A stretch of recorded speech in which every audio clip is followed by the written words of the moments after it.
Hi, I'm Mike Hamilton, Executive Vice President of Learfield IMG College, and I'm thrilled to be here today with Athletic Director U to bring you a conversation with two great guys in this industry, Sean Frazier, the Athletic Director at Northern Illinois University, and John Hartwell, the Athletic Director at Utah State. Good to be with you guys. Thanks a lot. Thanks. Two longtime friends and guys who have just done a tremendous job through the years. And today, guys, we want to talk about success. And most people, it's the obvious answer first. We measure success by the wins on the field, the championships won, those sorts of things. But beyond holding the trophy, hoisting the trophy, how do you guys in your respective institutions look at this thing we call success? You know, I think it's a great question, and I'm just going to jump in, John. But just to start a little bit, it's interesting. You know, it's all that. It's winning. Outcomes are very important, right? There are wins and losses, the academic accolades, make sure graduation is working. But I also think it's doing it without compromising standards. You know, I think that when you look at Hallmark programs and programs in general with consistency, you take a look at, okay, obviously the wins, the graduation rates, you know, fundraising goal, all the things that make up a really succinct athletic department. But you also look at the things behind the curtain too, you know, without compromising standards, making sure you're doing it the right way, making sure that you are true to your core mission, making sure that your student athletes are succeeding in life outside of maybe on the sport or the academic side. They're doing things in a leadership capacity. So all those pieces really round up to being exemplary, preeminent, all the things, all those adjectives, quite frankly, that speak to your program and what that institution aspires to be. So I think that winning is the microcosm of that. We see that in the front, and that's the platform. But then you look at everything that's going on with the institution itself, because again, athletics is a small part of that, important part of that, but at the same time, the institution gains on so many different levels by having a very successful athletic program. Thanks, Sean. John? I also think it's important that you look at the trajectory of your individual programs. Obviously, overall success of the athletic department is what we are judged on as athletic directors, but when you are looking at your individual sports, you've got to look at the circumstances around those sports. So you can't say, oh, we've got to have a 500 record, you know, for you to continue in your job. It's really at what level are those individual sports? Have you made a recent coaching change? You've got to just make sure that that trajectory is on a positive upward swing, and it may not necessarily equate to wins. I mean, I'll use the example, our football coach who left after this last season, Matt Wells. He was we go 11-2. He was 2 years removed from having a 3-9 season. And people say, well, gosh, you know, we've been to 2 or 3 bowl games in a row and he goes 3-9. Well, you've got to look at the factors around that. We lost 6 of 9 assistants, including both coordinators that year before, had some significant turnover, and you've got to look big picture, not get caught up in, you know, a certain segment of your fans saying, oh gosh, you got to make a change, you got to make a change. And then, you know, fast forward, we could see the young kids in the program. You could see some continuity finally for a couple of years with your coordinators, and we go 11-2, and you know, obviously he's now at Texas Tech. But I think it's important. Wins, we're ultimately judged by wins, but you can't get totally caught up in wins and losses. You've got to analyze the programs and see where they stand and what direction they're going in. Well, let me stay with that just for a second. So, You clearly understood where you were in this pathway towards success with your football program, and your job as athletic director is to articulate where you are in that. Some of that's internal in nature, some's external. So how do you balance what you're doing in internal messaging as it relates to expectations around success and then what you're articulating publicly? No, that's a great point, and I think it's about relationships with your head coaches. I think it's very important, and obviously you've got different folks assigned sports supervision, and they have a more intimate relationship in terms of day-to-day correspondence with their coaches. But as athletic directors, I mean, the engines that drive the train are your basketball programs and your football. We don't have baseball, so football and our basketball programs. And it's important that you have open communication during good times and bad with your coaches and know that, hey, we are in this together. We are lock, stock, and barrel together. Now, you know, if you've got to make tough decisions, you're going to have disagreements, and you sit behind closed doors, you come out behind those, you know, from behind those closed doors as one in unison. But they've got to understand that, hey, we've got your back.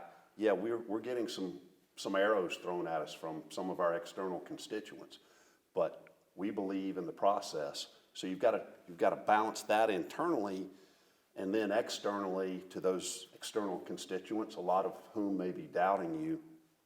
Talk about the positives. Talk about, you know, the turnover. Hey, you lose, if you're CEO of a high-level company and you lose 2/3 of your executive level team, you're going to see a drop-off. That's not easy to overcome.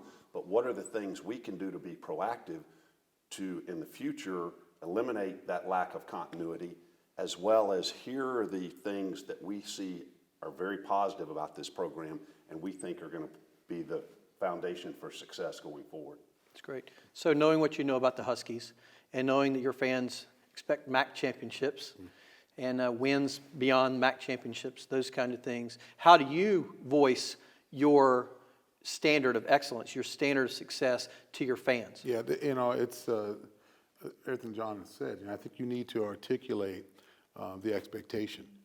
You know, the expectations are real. You know, we have a certain level of expectation. Winning MAC championships is one, but, you know, we've been to a January 1 Bowl. That's important for us to continue to expect a level of excellence when it comes to football and, quite frankly, all of our sports. So that expectation up front is something that we must maintain. So again, we talk about the next level. You know, we had a coaching change in football. Rod Carey's now at Temple University. Thomas Hammock, who's a longtime Husky, played there, was with me at University of Wisconsin.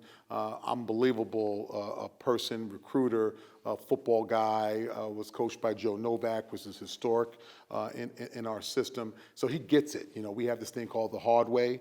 He exemplifies that. There was a point in the NIU's history where we did not have the means, the facilities, the expectations, and he weathered that storm. So to be able to communicate that to our constituents, to our fan base, to understand that our expectation, yes, it's definitely MAC championships, but the next level, the national conversation.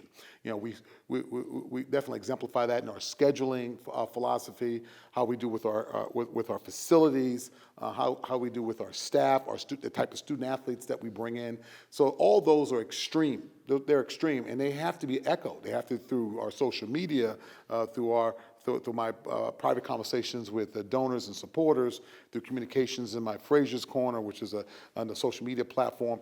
At the end of the day, I have to look you in my good eye to understand that this is the expectation, and our people need to know that the program's in good hands with our current leadership, with myself, and quite frankly, with our upper administration, that accepting mediocrity is just not something we're going to do. Now, again, it gets a little bit interesting when folks can sit back and kind of dissect about offense, defense, special teams. And from a coaching perspective, I've got that background, and I'm able to talk, you know, get up on the board. You know, they don't want me up on the board a lot, Sean, but get up on the board and take a look at offense, defense, special teams, and let's talk about personnel. Let's talk about that. You know, Coach Carey had, you know, we had a 5 and 7 years, you know, all hell broke loose, so to speak, right? And it should. You know, I understand that from my pedigree, where expectations are high, but also, too, the recruiting was what it was. You know, we did have some changeover in our OCDC. We did make some changes from a staff standpoint. People have to believe that you've been in the battle. The good news is I've been prepared. I had a great mentor with Barry Alvarez. He used to tell me all the time, he said, Frazier, don't flinch. Don't flinch. And that was the code word for, hey, we got to get this done. And when you have adversity, do not flinch underneath those concerns and that type of adversity so you can move the agenda. So it's good. I actually thrive underneath that type of that type of atmosphere. Not everybody does, but it's very important to articulate and communicate that to your group. So here's a next question in this. So I remember, you know, I was fortunate enough to be at the University of Tennessee in 1998 when we won the national championship. And I remember a few years after that, LSU won a national championship, and you guys know Verge Osbury. Oh, yeah. So Verge calls one day and he says, so what now? How's this going to change what fans expect? And of course, those places are high-pressure places anyway. Yep. You all have pressures at your respective places. You guys are at places where you've had the taste of winning, at both Northern Illinois and Utah State, and at the places where you've both been previously. So you get into this mode where every fan base considers their school to be the school, and they have high expectations of their institution. And so let's say you're on a track of winning. And so the question that we've been asked to pose here today is, at what point does that winning and that consistent winning and that success, I don't want to use the word deterrent, okay, but when does it become something that you have to have a greater awareness around as it relates to helping your fans understand the realistic nature of you're also competing with 9, 10 other institutions in your league who have those same expectations and in many cases the same resources? That's a great question. I'd say this. I'd say high expectations sure beat the alternative. And I think that success, excuse me, is your expectation every year. But if you fall short, have lofty expectations, have stretch goals, whatever, cliche you want to call it. But at the same time, you've got to be realistic. I mean, we were fortunate enough this year to be one of 5 institutions in the country who finished in the final AP polls in the top 25 in both football and men's basketball. And all of a sudden, our fan base, hey, this is great, we need to do this every year.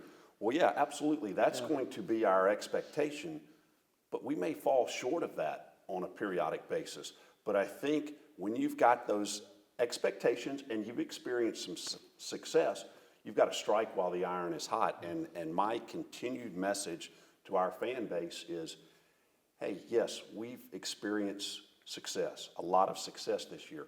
But to have continued and sustained success, there's a clear correlation between investment in and success output. And we need your help to continue to do this, because if you don't think the San Diego States and the Fresnos and the Colorado States of the world are not saying, hey, Utah State did this, we're going to do everything we can to, jump over the top of them. So you've got to continue. You can't rest on your laurels. You've got to continue every day bringing it to try to keep that level of success there. Yeah, there's no question about it. I think that, having lofty expectations, that's outstanding. Shoot for the stars and hit the moon, right? So I always try to make sure I message this, and it's tough for some, because again, different levels of support, different ways that our donors and our supporters can support, and we got to find a menu for everyone to be comfortable. But I always say, there's no such thing as standing still. You're either moving forward or you're moving back. And I frame that in a way that says, okay, look at our league. Look what's happening in the country. This is what's happening at this particular institution. This is what's happening at that institution. But for us, it's that expectation. What you can do to give to support us is at the level that you feel comfortable, right? Now, some people might feel more comfortable than others. I like those individuals. Yeah.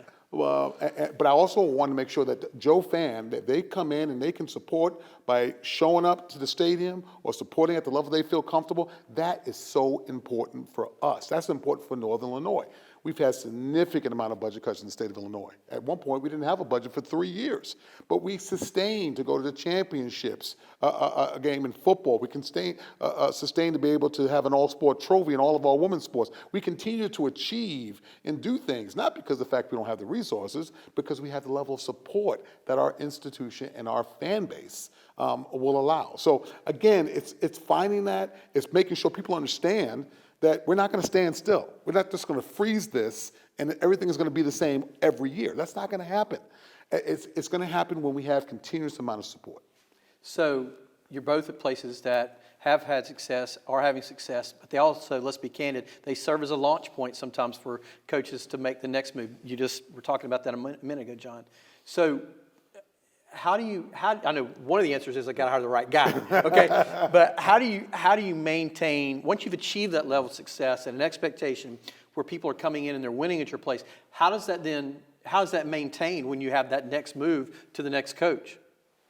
Yeah, I think, and this goes back to what Sean said on one of the earlier questions, I think regardless of who the people are in place, you've got to have the fundamentals, the core values of your institution, of your program in place, so that when you do have a change in head coach, you do have a change from a Matt Wells to a Gary Anderson, that you don't lose the continuity. Yes, every coach is going to put their stamp on it, no different than every AD puts their stamp on it. but the continuity in your operating principles, how you conduct your business, that yes, winning is important, but we're going to win the right way. We're going to be compliant. We're going to do things above reproach. That if those principles are consistent, regardless who the individuals are there, I think you've got the foundation for the success to continue. Yeah, I think that's very well said. I think, in our process, we had, on the football side, we've had a transition. It was 7 days from start to finish on my search. Lot of it had to do with the fact that the work and preparing for this was immediate.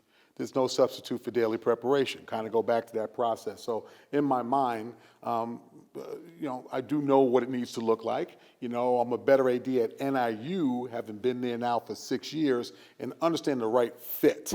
And not having a lot of trial and error, because the expectation is what it is. We know what it is. We need to win. We will win. But we need to make sure we do it the right way. And we have to make sure that we have a fit factor with our constituency base. Very important. So going through that process and going through that particular search at the time was really healthy for me to go through that, because I knew exactly the right person they needed to succeed the coach, Coach Carey, because of the fact of having gone through that process. Mm-hmm. So I know you guys well enough to know Alabama football, Citadel basketball, strong traditions and at those two institutions of success and leadership, and you've worked at great places and been around great folks who have no doubt have impacted your own philosophy around success and leadership. How did you go about, as athletic directors? Now, John, this is the second school you've been an athletic director, Sean, at NIU. How did you develop your own success philosophy? I think that goes back, and I look over not just my career, but my childhood. And, I will never forget my dad from early on saying, if you are going to be a leader of people, never expect anybody to do something that you won't do yourself. And I know this term gets used a lot, but I think it's so appropriate in the world of college athletics and being a director of athletics. You've got to be a selfless servant. I mean, if there is a pet peeve of mine, it's somebody saying, well, I'm not doing that. That's not in my job description. That job description is nebulous. You do what you need to do for us to be successful at the end of the day. And I think if we're doing that as leaders, and the folks who work with us see that, I think that builds such a solid foundation. And I continue to go back to that from early childhood, and my dad taught me that. Yeah, it's what it is. You lead them by example. Again, you hear that a lot. But my style was adapted. I've been an athletic director, Division I, II, and III over my career, and having a chance to work with Barry Alvarez as a sitting head football coach, transition into athletic director was a gold mine, because I had been around, and being at Alabama, there was one standard, and we're going to do that at an excellent level, and we're going to run hard. But again, the humility piece of that and seeing how it affects all sports, not just football, that level of quality experience, that inclusive excellence, that ability to make sure you surround your staff and that you're only as good as the people that are working with you and your student athletes. And I got a lot of that from Wisconsin, but I got a lot of that from some of the other levels that I was at, when I had to be from lining the fields to fundraising to driving the Zamboni, all these different things. And that went into my style, and it really was helpful. So this is the final question, and this is kind of an unfair question, all right? So if you had to leave here today and say one aspirational thing that you hold out hope for in your respective institutions, in your respective jobs, what is that? What's that thing? I do, and I'll jump right on it. It's about the student experience. Yeah. I think the ability we're preparing these young people for citizenship into society. And I think that a lot of times, especially we talk about the pay for play, we talk about the image, we talked about all these things that are happening in intercollegiate athletics right now. I'm holding out hope that the student, we don't lose the essence of the student experience, the ability to mentor these young people for citizenship to the next era, the next generation. And I think with all these different these different competing priorities that are out there, sometimes we lose touch that we're educating these young people, and they're going to be giving back, and they're going to be sitting in our chairs, and they're going to be captains of industry, and all these other things that are currently happening. And sometimes it gets lost because the platform gets muddy with so much other things that are happening in college athletics right now. Yeah, great. You know, I think mine is similar to what Sean said there. I think our business has evolved so much over the last 20 years or so. And, you know, I know there used to be talk about the end checkbox, if you will, is when a student athlete walks across the stage and gets that degree. And that is still, in my mind, while they are on campus, the single greatest victory they can have is when they get that degree.